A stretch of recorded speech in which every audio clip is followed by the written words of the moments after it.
ఇప్పుడు సత్యము అనేది ఒకటే ఉండిద్దా, లేకపోతే ఒక్కొక్కరికి ఒక్కొక్క సత్యం ఉంటుందా? సత్యం అనేది ఒకటే ఉంటుంది, అవునా? కాబట్టి ఇప్పుడు 121 నుంచి మనం ఏం నేర్చుకున్నాం? మనుషుల వైపు మనం చూడకూడదు. మనకి సహాయం కావాలి అని అంటే మనం చూడాల్సిన వైపే మనం చూసేవారుగా ఉండాలి. సత్యం అనేది అది చెప్తుంది, చూడాల్సిన వైపే మనం చూసేవారుగా ఉండాలి. మనకున్న ధనాన్ని బట్టో, మనకున్న బలం వైపునో, మనకున్న పలుకుబడి వైపు, మనకున్న చుట్టరికం వైపు, దేని వైపు కూడా మనం చూడటానికి వీల్లేదు. అనేక మంది ఏం చేస్తారు, ఈ లోకంలో ఉన్న అధికారాలు కావచ్చు, వాళ్ళకున్న డబ్బు కావచ్చు, ఆరోగ్యం కావచ్చు, బలాన్ని బట్టి దాన్ని బట్టి అతిశయపడుతూ ఉంటారు. వాటిని బట్టి ధైర్యంగా ఉంటూ ఉంటారు అన్నమాట, అవునా? కాబట్టి ఇక్కడ ఏం చెప్తున్నాడు? కొండల తట్టు నా కన్నులు ఎత్తుచున్నాను, నాకు సహాయం ఎక్కడి నుంచి వచ్చును అంటే కొండల తట్టు ఎత్తొచ్చు అనుకున్నావా, ఎత్తకూడదు అనుకున్నావా? కొండల తట్టు మన కన్నులు ఎత్తకూడదు అనమాట. అర్థమవుతుంది? మరి మన కన్నులు ఎటువైపు ఎత్తాలి? దేవుని వైపు. 2వ వచనంలో ఏమన్నాడు? యెహోవా వైపునే, ఆయన వల్లనే నాకు సహాయము కలుగును అని అంటున్నాడు. అంటే మన కన్నులు ఎవరి వైపు ఎత్తాలి? ఆయన వైపే ఎత్తాలి. ఆయన ఏమేం చేస్తాడు అర్థమవుతుందండి.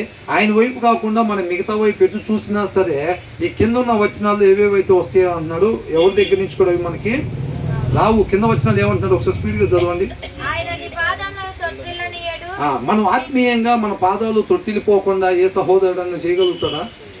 చేయలేడు. ఆయన మాత్రమే చేయగలుగుతాడు. కాబట్టి మనం నేర్చుకోవాల్సింది ఏంటంటే మనం ఆయన వైపు మాత్రమే చూడటం నేర్చుకోవాలన్నమాట. ఆయన్ని మాత్రమే ఆశ్రయించటం నేర్చుకోవాలి. ఈ లోకస్తుల్లాగా, ఈ ఇశ్రాయేలీల జనాంగంలాగా వాళ్ళకున్న జ్ఞానం మీద ఆధారపడటం, వాళ్ళకి తెలిసిన వాళ్ళందరికీ ఫోన్ కాల్ చేసేసుకొని అన్ని రకాల ప్రయత్నాలు చేసేసుకొని ఏది వర్కౌట్ కాకపోతే చివరి ఆప్షన్ కింద దేవుణ్ణి పెట్టుకుంటే వాళ్ళ కార్యాలు చూస్తారా? చూడలేరు. అలా కాకుండా మనం ప్రతి విషయంలో కూడా ఆయన్ని మాత్రమే ఆశ్రయించేవారుగా ఆయన వైపు మాత్రమే చూడటం మనం నేర్చుకోవాలి అని అంటున్నాడు. ఏదైనా సరే మన జీవితంలో ప్రతి ఒక్కరికి కూడా మనం ఎవరితో చెప్పుకోవాలంట? దేవునితోనే చెప్పుకోవాలి. ఆయన్ని బట్టే మనం అతిశయించేవారుగా ఉండాలి, అంతే. ఆయన్ని బట్టే మనం ధైర్యంగా ఉండేవారుగా ఉండాలి. ఇక దేని మీద కూడా మనం ఆధారపడటానికి వీల్లేదు. అవన్నీ కూడా కొంతకాలం మాత్రమే ఉండి పోయాయి అని అంటున్నారు అన్నమాట. తర్వాత ఏమంటున్నాడు?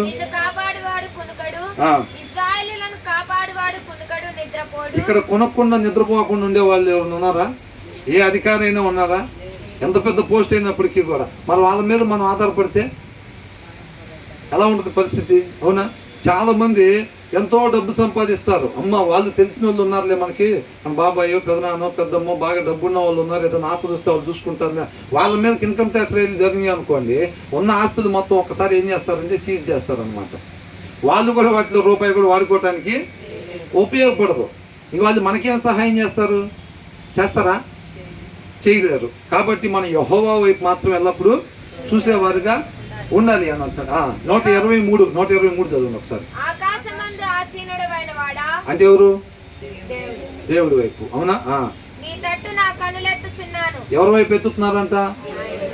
దేవుడి వైపు ఆయన కన్నులు ఎత్తుచున్నాడు అనమాట. ఇప్పుడు ఒక పాపి దేవుడి వైపు తన కన్నులు ఎత్తాడు అనుకోండి, తన ఇష్టాన్ని నెరవేర్చుకోవడానికి. మనం అనుకున్నాం కదా, చాలా మంది దొంగతనానికి వెళ్ళే వాళ్ళు కూడా ప్రార్థనలో చేస్తారు, సినిమా పోయే వాళ్ళు కూడా ప్రార్థనలో చేస్తారు, మందు దాటాకి వెళ్ళే వాళ్ళు కూడా ప్రార్థనలో చేస్తారు. చేస్తారా లేదా? క్రైస్తవులుగా పుట్టి ఇప్పుడు మనం వెళ్తే సాయంత్రాల పూట బండ్లన్నీ ఎక్కడ ఉంటాయి? యెహోవా నా కాపరి, నీ కృప నాకు చాలును, ఇవన్నీ కూడా డూముల మీద రాసుకొని శుభ్రంగా అక్కడ వైన్ షాపుల కాడ పెట్టుకొని ఉంటాయి అనమాట. వాళ్ళు ఇంటికాడ ప్రార్థన చేసుకున్నారా? ఖచ్చితంగా అది ప్రార్థన చేసుకొని వస్తారు వాళ్ళు.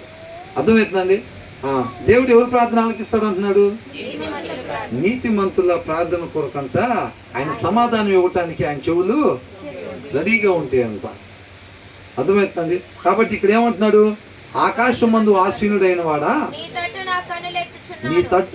నా కన్నులు ఎత్తుచున్నాను. అంటే ఈయన చూడాల్సిన వైపైనా చూస్తా ఉన్నాడు అనమాట.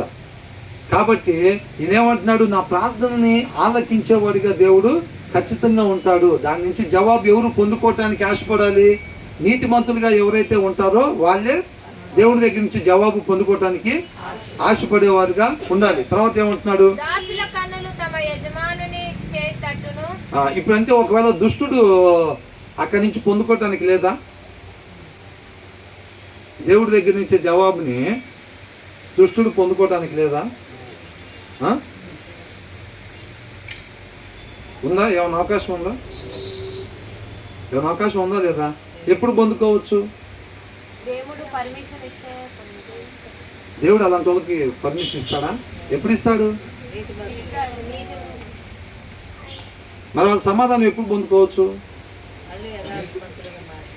మారినప్పుడు. ఏంటంట? ఇక మీదట నేను అలా ఉండకుండా నీకు ఇష్టానుసారంగా మాత్రమే నేను ఉండాలనుకుంటున్నాను ప్రభువా, నాకు నీ కృపని దయచేయమని ప్రార్థన చేసుకున్నప్పుడు దేవుడు ఆ ప్రార్థనని ఆలకిస్తాడనమాట. అర్థమవుతుందండి? సిలువ మీద రెండో దొంగ మరణ శిక్ష పడిందంటే ఘోరమైన పాపాలే చేశాడు, అయినా సరే ఆయన ప్రార్థన దేవుడు ఆలకించాడు. ఆ మొదటి దొంగ కూడా అదే సిలువ వేయబడ్డాడు, కాకపోతే ఆయన ప్రార్థన దేవుడు ఆలకించాడా? ఆలకించలేదు. ఎందుకని? దాని జీవితం, ఆ జీవితాన్ని విడిచిపెట్టుకోవటానికి ఆయన ఇష్టపడట్లేదు, ఆ స్వభావాన్ని విడిచిపెట్టుకోవడానికి ఇష్టపడట్లేదు. మళ్ళీ ఒక్కసారి ఛాన్స్, నీకు నిజంగా పవర్ ఉంది అది ఇది అంటున్నారు కదా, నీ పవర్తో ఏదన్నా విడుదల దయచేస్తే ఇక మీదట కూడా జీవితం అలాగే కొనసాగిద్దామని అనుకుంటున్నాడు. ఇదంతా ఎందుకు? నువ్వు నిజంగా శక్తిమంతుడు అయితే నిన్ను నువ్వు కాపాడుకొని మమ్మల్ని కూడా కాపాడొచ్చు కదా అని అంటున్నాడు. అంటే కాపాడితే ఏమైంది? ఆయన దగ్గర మారు మనసు కనపడుతుందా? మార్పు కనపడుతుందా? కానీ సిలువ మీద రెండో దొంగ దగ్గర మారు మనసు కనపడుతుంది అనమాట. నీ రాజ్యంతో వచ్చినప్పుడు నన్ను జ్ఞాపకం చేసుకోమంటున్నాడు. అంటే ఈయనకేం పని? ఏమి ఇష్టపడుతున్నాడు? నీ రాజ్యంలో ఉండే వాళ్ళు నేను కూడా ఉండాలని ఇష్టపడుతున్నాడు. అక్కడ ఉండాలంటే ఎలా ఉండాలి? నీతిమంతుల్లాగా జీవించాలి. అంటే ఈయన ఏం ఆశపడుతున్నాడు? నీతిమంతుల్లాగా ఇక మీదట నేను జీవిద్దాం అనుకుంటున్నాను, ఇక ఈ పాత జీవితం నేను జీవించదలుచుకోవట్లేదు, వాటిని వదిలిపెట్టడానికి సిద్ధంగా ఉన్నాను, నీ కృపను దయచేయమని ప్రార్థన చేస్తున్నాడు. కాబట్టి మనం ఎంత భయంకరమైన స్థితిలో ఉన్నా సరే, నినివే పట్టణస్థుల మీదకి ఉగ్రత రావాల్సిందేనే కదా లెక్క అయితే. ఏమని చెప్పమని చెప్పాడు యోనాతో? మీ మీదకి వచ్చే ఛాన్స్ ఉందన్నాడా? ఖచ్చితంగా మీ మీదకి 40 దినాల్లో మీరు ఉగ్రతకి రాబోతుంది, ఉగ్రతకి గురవుతారు అని చెప్పేసేయమని చెప్పాడు. వాళ్ళు ఏం చేశారు? వాళ్ళు ఏదైతే తప్పులు చేస్తున్నారో వాటన్నిటిని కూడా విడిచిపెట్టుకోవటానికి ఇష్టపడి గోనె పట్లు కట్టుకొని తాను తగ్గించుకుని వారిని దేవుడి మాటకి లోబడ్డారు అనమాట. వారందరూ కూడా దేవుడి పాదాల చెంత అర్పించుకున్నారు. అప్పుడు దేవుడు ఏం చేశాడు? వాళ్ళ ప్రార్థనని ఆలకించాడు. కాబట్టి మనం వదిలిపెట్టుకోవాల్సింది, మనం దేవుడు ఏదైతే ఇష్టపడట్లేదో వాటిని తీసేసుకోవటానికి మనం ఇష్టపడి దేవుడి కృపను కోరుకుంటే దుష్టుడి యొక్క ప్రార్థన కూడా దేవుడు ఆలకిస్తాడనమాట. అర్థమవుతుందండి? అలా కాకుండా వాటిని కంటిన్యూ చేద్దామన్న ఉద్దేశంతో చేసే ఏ ప్రార్థనను కూడా దేవుడు ఆలకించడు. అర్థమవుతుందండి? మనం కూడా మన లోపల ఉన్న కుళ్ళు, ఈర్ష, అలాంటి స్వభావాలు, ఎదుటివారి మీద ద్వేషం, ఇలాంటి మనలోనే పెట్టుకుని మనం చేసే ఏ ప్రార్థన కూడా దేవుడు నీదైనా నాదైనా సరే దాన్ని ఆలకించడు. కొన్నేది ప్రార్థన ఎలా ఉందంట? కొన్నేది ప్రార్థన చేస్తుంటే ఆ ప్రార్థన ఎక్కడికి చేరుకుందంట? దేవుని దగ్గరికి చేరుకొని ఇమీడియట్గా దేవదూత వచ్చేసాడు. దానియేలు ప్రార్థన చేస్తుంటే అది మోకరించగానే ఇమీడియట్గా దేవదూత వచ్చేసాడు. అవునా? మరి మనకు కూడా నీతిమంతులకు కూడా మీరు గమనించినట్లయితే, మీరు ఎప్పుడైనా చూడండి, ఆయన మాట ప్రకారంగా మాత్రమే మనం జీవిస్తాం. ముందుకెళ్ళేటప్పుడు మనం చేసే ప్రతి ప్రార్థనకి జవాబు దేవుడు దయచేస్తాడు. ఆయన కలిగి ఉండే సమాధానాన్ని మనం పొందుకుంటాం. ఎలాంటి పరిస్థితి అయినా, ఎలాంటి దానికైనా సరే పరిష్కారం మనకి దొరికింది. మన లోపల ఉన్న దాన్ని విడిచిపెట్టుకోవటానికి ఇష్టపడకపోతే మాత్రం మనం చేసే ఏ ప్రార్థనకు కూడా జవాబు రాదు. అర్థమవుతుందండి? కాబట్టి ఇక్కడ ఏమంటున్నాడు? ఆకాశమందు ఆశీనుడైన వాడా, నీ తట్టు నా కన్నులు ఎత్తుచున్నాను. అంటే చూడాల్సిన వైపు వీళ్ళు చూస్తున్నారు అనమాట. అంటే వీళ్ళకి జవాబు వచ్చిద్దా రాదా? ఖచ్చితంగా వచ్చింది వీళ్ళకి జవాబు. అర్థమవుతుందండి? అదే వీళ్ళ నమ్మకం అన్నమాట. ఇప్పుడు ఆ లైన్ మీద, అంటే ఆయన మాట ప్రకారంగా మాత్రమే అనే ఆ లైన్ మీద ఎవరైతే వెళ్తున్నారో వాళ్ళకుండే ధైర్యం అదేనమాట. అర్థమవుతుందండి? వాళ్ళకుండే ధైర్యం ఏంటి? ఖచ్చితంగా ఎవరైతే ఆయన మాట ప్రకారంగా మాత్రమే నడవటం అనే లైన్ మీద ఎవరైతే వెళ్తున్నారో వాళ్ళకు ఉండే ధైర్యం, నా ప్రార్థన దేవుడు తప్పకుండా ఆలకిస్తాడు, ఆయన కృప నాకు దయచేస్తాడు అని చెప్పి ఆ యొక్క ధైర్యం ఉండిద్ది అనమాట. కాబట్టి అది ఏమంటున్నారు తర్వాత, దాసుల కన్నులు తమ యజమానుని చేతి తట్టును, దాసి కన్నులు తన యజమానురాలి చేతి తట్టును చూచునట్లు మన దేవుడైన యెహోవా మనలను కరుణించు వరకు మన కన్నులు ఆయన తట్టు చూచుచున్నవి. ఏం చూస్తున్నాయి అంట? ఒక యజమానుడి దగ్గర దాసుడు పనిచేసేటప్పుడు ఎలా ఉంటుంది? అవునా? ఇప్పుడు ఇలా కావాల్సిన బియ్యానికి కావాల్సిన ఎవరు ఇస్తారు? యజమానుడు ఇవ్వాలి. కూరగాయలకు కావాల్సిన డబ్బులు, మాత్రలకు కావాల్సిన డబ్బులు, ఇవన్నిటికి కూడా వాళ్ళు రెంట్లు కొట్టినా ఏదున్నా కావాల్సిన మొత్తం కూడా యజమానుడి వైపే, ఆయన చేతి వైపే చూస్తూ ఉంటారు అనమాట. అర్థమవుతుందండి? ఆయన కుడి చేతితో ఏం చెప్తాడు? రమేష్ అది తీసుకుని వెళ్ళి కొద్దిగా కరెంట్ బిల్లు కట్టేస్తారా, సురేష్ అని చెప్పి చెప్తా ఉంటారా? ఆ చేతి వైపు వాళ్ళు ఏం ఆజ్ఞ ఇస్తారు అన్నట్టుగా రెడీగా ఉంటారనమాట. మన ఇంకో చేతి వైపు ఏంటంట, ఇదిగో ఇది తీసుకుని జీతం అంటారా, ఇదిగో ఈ ఆహారం ఈ వాటా వాడికి పెట్టండి, తీసుకెళ్ళి వాడి వాటా వాడికి ఇవ్వండి. అర్థమవుతుందండి? ఒక రకంగా చెప్పాలంటే ఇప్పుడు చిన్నపిల్లలు ఉంటారండి, చిన్నపిల్లలకు మనం చేతిలో బిస్కెట్ పెట్టుకొని ఇట్లా పట్టుకుందాం అనుకోండి, అది చూస్తారు బిస్కెట్ ఈ చెయ్యి ఇటంటే వాళ్ళు అటు చూస్తారు, ఈ చెయ్యి ఇట్లా పైకి అంటే వాళ్ళు ఆ బిస్కెట్ పైకి అలా చూస్తారు అనమాట. అర్థమవుతుందండి? కాబట్టి ఏమంటున్నాడు ఇక్కడ, దాసుల కన్నులు తమ యజమానుని చేతి తట్టు దాసి కన్నులు తమ యజమానురాలి చేతి తట్టును చూచునట్లు మన దేవుడైన యెహోవా మనలను కరుణించు వరకు మన కన్నులు ఆయన తట్టు చూచుచున్నవి. మన కన్నులంట ఆయన వైపు అలా చూడాలన్నమాట. ఆయన ఇవ్వకుండా మనకి ఏమన్నా వచ్చిద్దా? మనం కలిగి ఉన్న సమస్త స్థితి అది ఎవరిచ్చారు? అది కేవలం ఆయన కృప వల్లనే వచ్చింది. అవునా? నేను ఇవాళ వాక్యానుసారంగా ఉంటున్నానండి, నేను చక్కగా నాకు ఒక ధైర్యం ఉంది. 11వ కీర్తనలో ఏమంటున్నాడు దావీదు? పక్షిరాజులాగా పారిపోమన్నప్పుడు ఏమన్నాడు? నేను ఎందుకు పారిపోవాలి? నేను ఆయన మాట ప్రకారంగానే నడుచుకునేవాడిని. ప్రతి ఒక్క నరుని ఆయన సింహాసనం మీద కూర్చొని చూస్తూ ఉన్నాడు. ఎవరైతే తప్పులు చేస్తారో, ఎవరైతే ఆయన మాట ప్రకారంగా కాకుండా వీళ్ళ ఇష్ట ప్రకారంగా జీవిస్తూ ఉంటారో వాళ్ళు పారిపోవాలి పక్షిరాజులాగా. నేను కాదు పారిపోవాల్సింది. ఆ యొక్క ధైర్యం ప్రతి ఒక్కరికి కూడా ఆయన మాట ప్రకారంగా జీవించే ప్రతి ఒక్కరికి ఆ ధైర్యం ఉండిద్ది అనమాట. అర్థమవుతుందండి? కాబట్టి మనం అలాగ చూడాలి అని అంటున్నాడు. దేవుడి వైపు అంటే మనం అలా చూడాలి. ప్రతి ఒక్క అవసరత కొరకు అనమాట. మనం ఇవాళ ఏమై ఉన్నామో అది కేవలం ఆయన కృప వల్లనే అయి ఉన్నాం, అంతే. అది సమస్త మహిమ ఘనత ప్రభావములు ఆయనకు మాత్రమే చెల్లించాలి. కాబట్టి మనం ఏదైనా అతిశయించాలి అంటే అది దేన్ని బట్టి అతిశయించాలంట? కేవలం ఆయన్ని బట్టే మనం అతిశయించాలి తప్ప మనలో ఏదో ఒక 20%, దేవుడు 80% అండి. మొత్తం నాకేం చెప్పుకోవట్లేదు. దేవుడికే 80% ఇచ్చా, నాకు 20% పెట్టుకున్నా. దేవుడికి 90% ఇచ్చా, నాకు 10% పెట్టుకున్నా అంతానికి ఉందా? మనం ఎంత పర్సెంట్ పెట్టుకోవచ్చు? 0% మనం పెట్టుకోవాలి, అంతేనా కదా?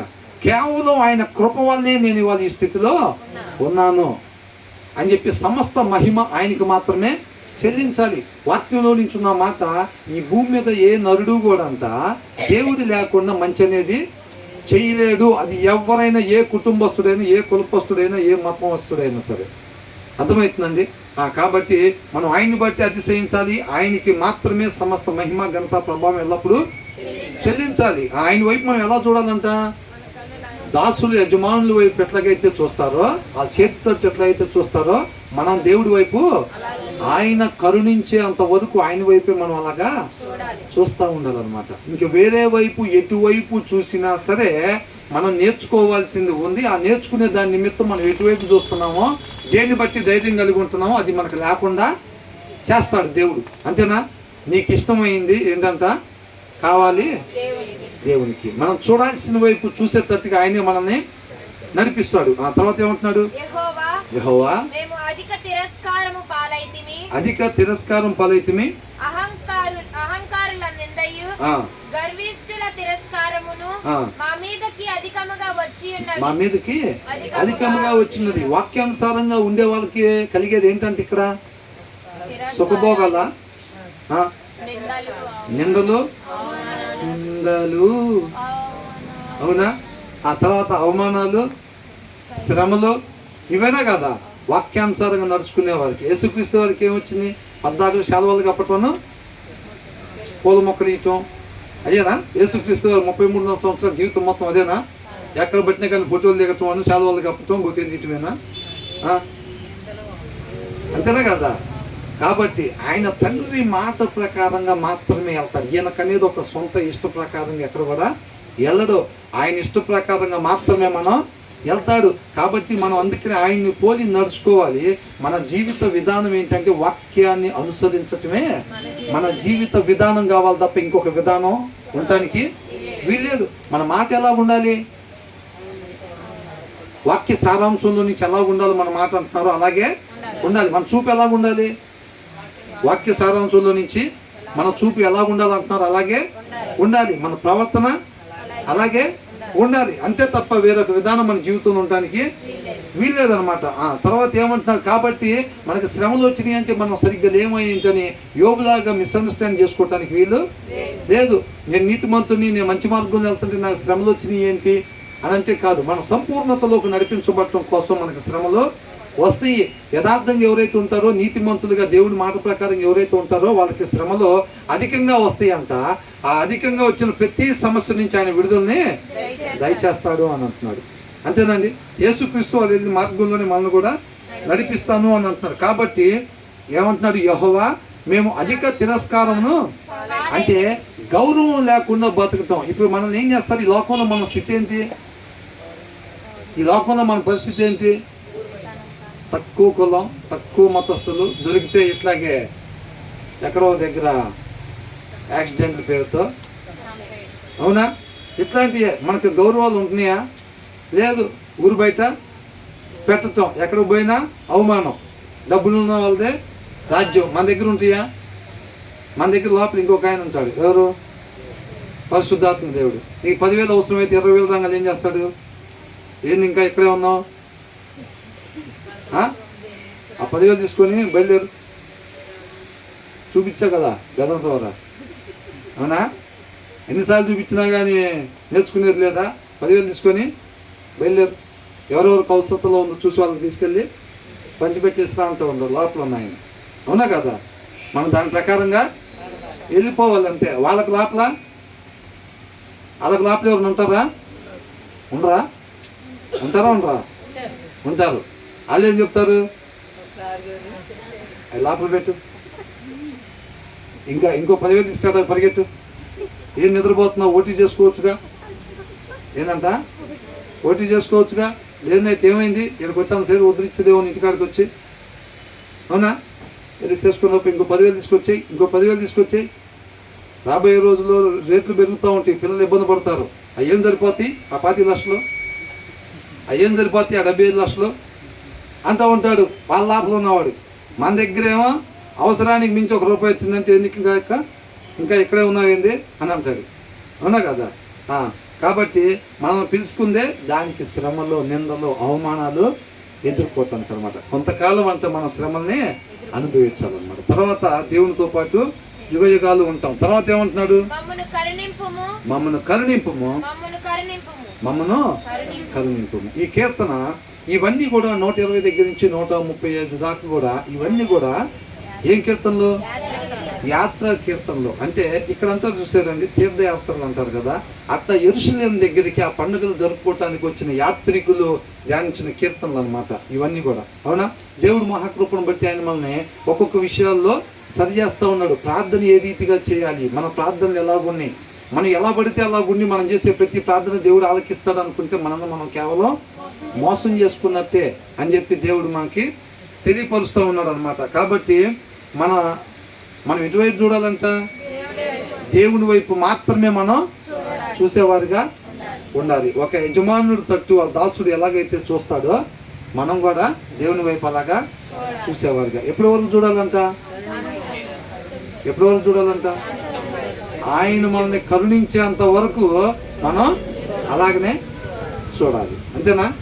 ఓకే, మనం ఉందాం మరి అలాగే. లేకపోతే డబ్బు వైపు, పేరు వైపు, చుట్టాల వైపు, ఇటువైపు చూద్దామా? మనకున్న బలం వైపు, దాని వైపు చూద్దామా? ఎవరి వైపు చూడాలంట? దేవుని వైపు మాత్రమే మనం చూసేవారుగా ఉండాలి. దేవుడికే మహిమ కలుగును గాక. అవును, శుక్రవారం కదా.